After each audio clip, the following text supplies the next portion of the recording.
Yo guys, how's it going? Cobra1386 here, and welcome to my first Transformers action figure review. Today we are reviewing the Transformers The Last Knight Deluxe Class Crosshairs, which is one of the Premier Edition figures released in this line, and it is currently retailing for £21.99 in the UK. We're going to start off here looking at the vehicle mode of the Transformer. As you can see, it is a Corvette Stingray. Now, I never actually owned the previous version of this action figure, but I've done some research and watched a couple of some other people's reviews on the previous figure, and I can see that this does look nicer and sleeker than the previous version of the Corvette.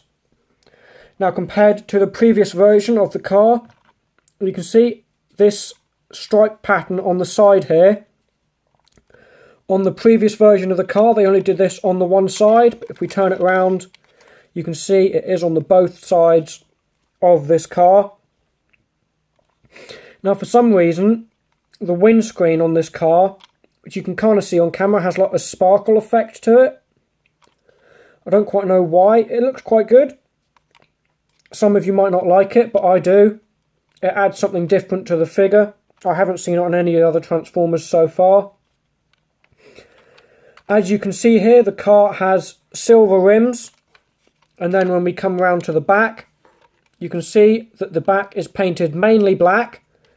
You see the headlights here on the back are painted in red. And then you've got this moulded Corvette logo. I don't know how well this is going to show up on the camera because it's all black, but it's actually got the word Corvette moulded onto the back here. And you've got an area for license plate and the exhausts as well. Looking at the front here, you've also got that Corvette logo moulded onto the front. And then, I don't know how well this is going to show up on camera, but underneath the lights, there's like a silver panel on this bit here. This all comes out as part of the transformation, and underneath the lights there's a silver panel, so as the lights are slightly transparent, they're the same material as the windscreen, you can see it through, and it adds a bit of depth to the headlights themselves. But again, I don't know how well that will show up on camera. But then turning the car over, you can see, just like the previous figure, it has quite an obvious robot mode, and then you've got his two weapons which clip into the bottom here.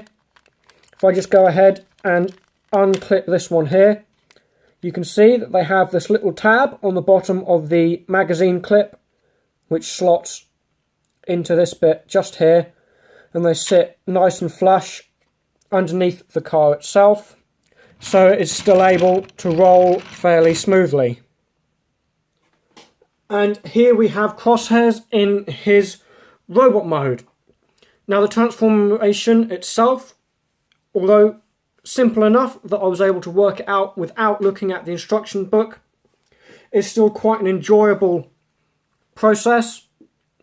And the box states that it can be done in 12 steps. Overall, I'd say this is quite a nice looking figure.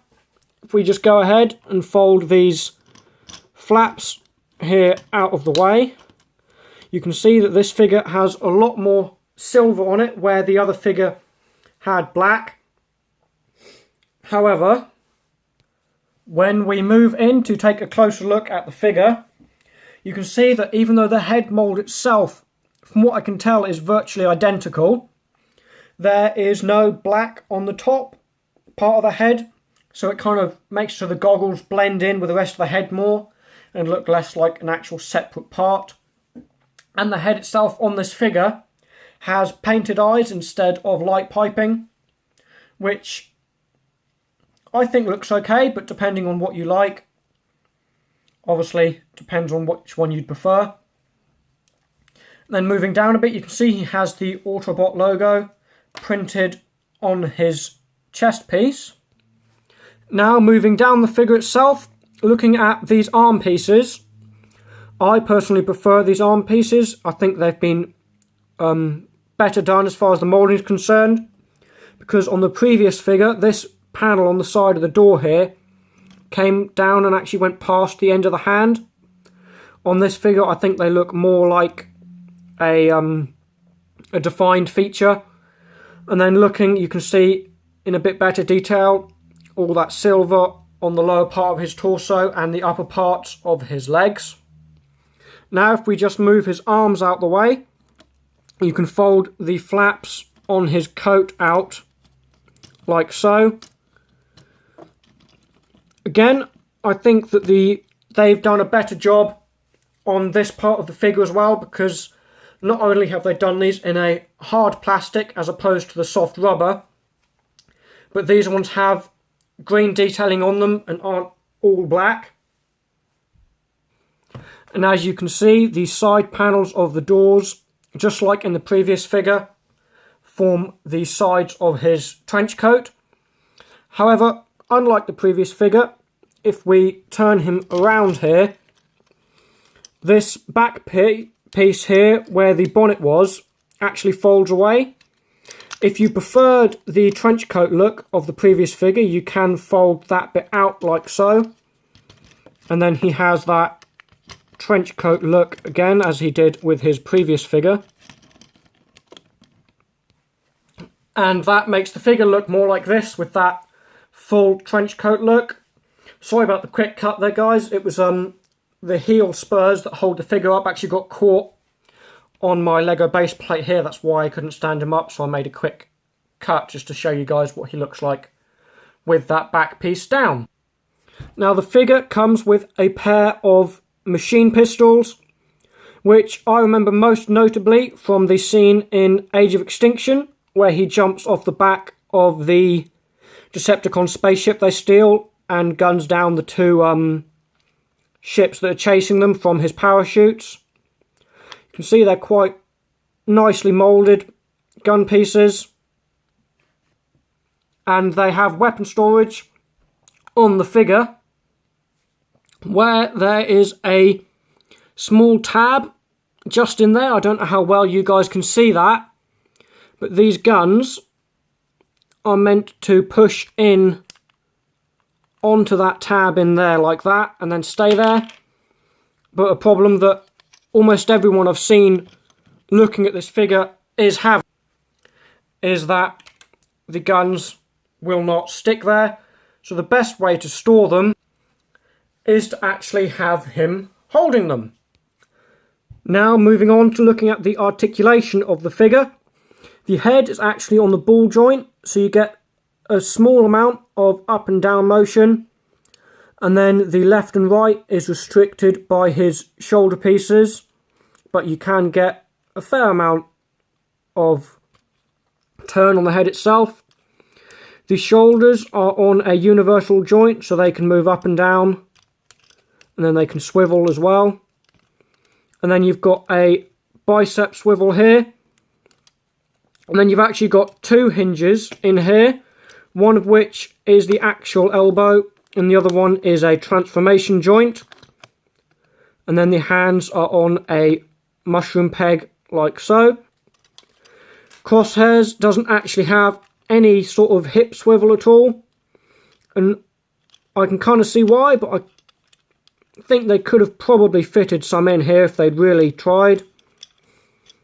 And then obviously the cape can move up and down like so, and these panels can fold away if you want to do so, and they fold away as part of the transformation. And then the hips are on a very slight ratchet joint in here. I don't know how well you guys can see that, but there is a slight ratchet, but you can't feel or hear that at all. And then they move backwards and forwards like so.